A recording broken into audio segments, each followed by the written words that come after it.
Alright guys, this one's going to be doing a review today. This one's going to be doing a review for The Last of Us. This one's going to be talking about The Last of Us Part 3. We have an update from Naughty Dog on their next video game, Intergalactic, of course, which is going to be coming out a little bit later than we all thought. And that's what I'm here to talk about. So, Naughty Dog made a statement a few days ago. It took me a few days to actually cover this one, but apparently, Intergalactic is going to be still a few years away. So, anybody that thought that the next Naughty Dog game, which obviously has been advertised last year, that anybody that thinks that we're going to be getting that anytime soon, well, unfortunately, that is not the case. Intergalactic is going to be taking them a few more years to get done, which I feel like is like kind of their way of almost telling us that like you shouldn't expect it at the Game Awards this year, which the Game Awards are like, what, 9 days away, something like that, so we're getting close. But a lot of people expect Intergalactic there. A lot of people expect that to show up. I know Dom the Bomb in particular, he really thinks that's showing up. I know he's quite excited for it. Yeah, no, I mean, it sounds like we're probably not going to get anything for Intergalactic this year. It sounds like they're definitely going to be working on it a lot longer, which therefore kind of goes into the thing I care about. Because Intergalactic, look, I mean, I'm not invested in the story yet or anything like that. It comes out when it comes out. You know what I mean? That doesn't matter to me. What does matter to me, though, is The Last of Us Part 3, because they've confirmed this many times, and though I don't like Part 2 of The Last of Us, I care about the brand still, you know what I mean? So yeah, no, it's gonna be interesting for sure to see kind of how long it takes now, because Intergalactic, if they're pushing that back for a few years, The Last of Us Part 3 is definitely gonna take a good long time. Which, part of me is kind of saying, thank God, because honestly, if it means that the third game, they kill Ellie off or some random bullshit like that, honestly, you can keep your damn game. Alright, how about never make it? At that point, how about never fucking make it, you know? But if Ellie survives and they magically come up with a great third game, then this is, you know, I guess you could say this is rather disappointing. But I will say this, I've said it many times before, this being the proof of it right now. Did I expect Intergalactic to be delayed for, well, not even delayed, because it's not a delay, it's more so just, you know, it's going to take them longer than they expected to, it sounds like. Did I expect Intergalactic to probably be 2027, 2028? No, admittedly, I thought it'd be next year. But here's the thing.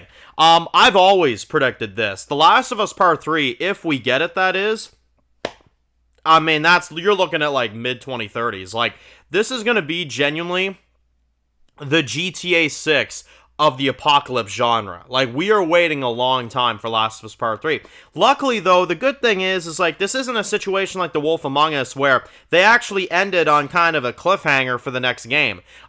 They ended Part 2 in a pretty, you know, conclusive way, you know. I know some people would argue that. They'd be like, no, Dan, Part 2 did not end in a conclusive way. I think it did. I think you could end it right there and you wouldn't really have, you know, you wouldn't catch me complaining, you know what I mean? Because I feel like the game ended perfectly fine. Well, not that it ended perfectly fine, it ended fucking stupid, but you get what I'm saying, though. It ended in a way where, like, I can sit on that, you know what I mean? I can sit on that forever, honestly. If that's the end of The Last of Us, that's the end of The Last of Us. You know, it makes no difference to me. But we know there's a third game coming. They've talked about it. They've discussed the idea.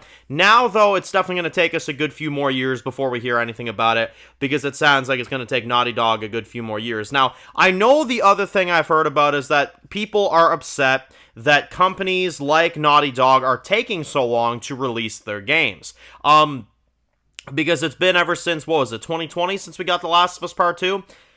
And since then, they've done nothing but remasters and remakes and, you know, upgrades, stuff like that. And there hasn't been any new titles released from Naughty Dog over the last, 5 years now? And a lot of people are upset. Now, that doesn't bother me too much, because if you're going to make a game and you want to make it right, honestly, take your time. And that's the biggest reason why I'm good with Intergalactic taking a while, because, listen, I don't want to play a shitty game, you know what I mean? The last Naughty Dog game that came out was not all that good. So I would appreciate if maybe this next one was great, you know what I mean? And they took their time with it, and they took time to make sure it worked and stuff like that. I have no issues with that whatsoever. I think that 100% makes total sense to me, honestly. So, where we kind of stand with The Last of Us Part 3 now is that it's definitely 2030s. There's no debates. There's no ifs, ands, or buts about it, in my opinion. I have no idea, but I love it! it's definitely going to take that long, which is all good to me, honestly, as long as they, you know, get Intergalactic right. That's the big thing, because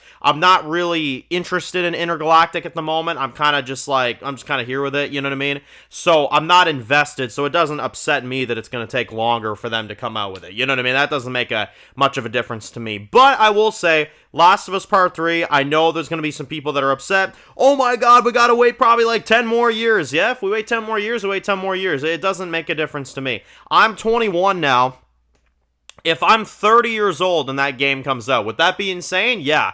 Would that be, you know, appalling? No, not really. I'm good with it. Like I said, if it was as good, like, if the first, or if the second game was as good as the first game, and it was truly as good as the first game, I'd be kind of antsy right now. Not because I wouldn't want them to take their time, because it's so damn good that I want another part, you know what I mean? But The Last of Us Part 2 was not good. I hate to burst y'all's bubble. It wasn't. It was not as good as the first part. So if they want to take, you know, 10 years and, you know, work a few more years on Intergalactic and then start working on Part 3 of The Last of Us, who frickin' knows? Where are you going? Where are you going? It's like seeing somebody wander off into the fucking forest. Also, who knows? Maybe they're working overtime right now. I mean, we know AI is a big thing now, too.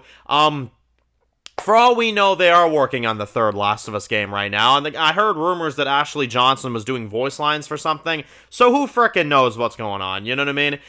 For all we know, they're just wrapping up post-production for Intergalactic, and they've already started a little bit on Part 3. We could still get it by, like, early 2030s, and we don't even know it. You know what I mean? Maybe they're just gonna, you know, take a little bit longer for Intergalactic. Hell, at this point, with the PS6 coming out in 2027, I could see this being a PS6 launch. Honestly, guys, yeah, I think that's probably what this is going to be. They're probably going to wait for the PS6 at this point. So, I mean, maybe it'll be like a bundle or something. You can get that with your PS6. Who knows? But yeah, lots of possibilities, lots of different ways this could all go. I'm good with it. Like I said, Last of Us, it's not my favorite franchise at the moment. I think they've definitely messed up a lot of things. You know, do I think that The Last of Us could get back to being great? 100% it could, you know? I mean, really, at this point, like, it's gonna take a lot. It's gonna take them taking the woke garbage out of it, for one thing, and it's gonna take them, you know, obviously, you know, just doing good writing, good storytelling again, you know what I mean? As long as they take that out, I think the third part could be good, for sure. And if you kill Abby as a bonus, I mean, you could, you know, you could get a good rating from me. You could get a great rating from me. So, hey man, I will be here 10 years from now. If it takes 10 years to The Last of Us Part 3, I promised y'all I'd play it, and I'm going to play it. You know, it makes no difference to me. Like I said, that's the big thing. It makes no difference to me. If this was like, if I heard that this was like GTA 6 that have already been taking 15 damn years to release their game, and they were like, yeah, it's gonna take us like probably 3-4 more years, I'd be like, holy fuck, you know? But that's not what we're talking about, so it is what it is. Hell, if I heard this was Call of Duty saying that we're gonna do Black Ops 8 in like fucking 5 years from now, I'd be like, good, you released too many of those things anyway, you know? So, this isn't one of those situations though, you know? So, yeah. That's kind of where I stand with all that stuff. So, if you're new to the channel, guys, and you enjoy videos like this, make sure to click subscribe button. You don't miss any of the videos. Make sure to follow me on Dan's Reviews Official on Instagram, guys. And, of course, I'll see you guys really soon for more videos very soon. Enjoy the rest of the day, guys, and peace out. Born in the dark valleys, city of concrete. Dan's reviews blowing up, never taste defeat. Walking Dead dissected every plot twist beat. World gone mad, TV junkies need a treat. Typing up scripts, marathon through the night. His opinions hit harder than a street fight scene. Every episode, brain sharper than a knife. He's the beacon of critique, shedding TV light.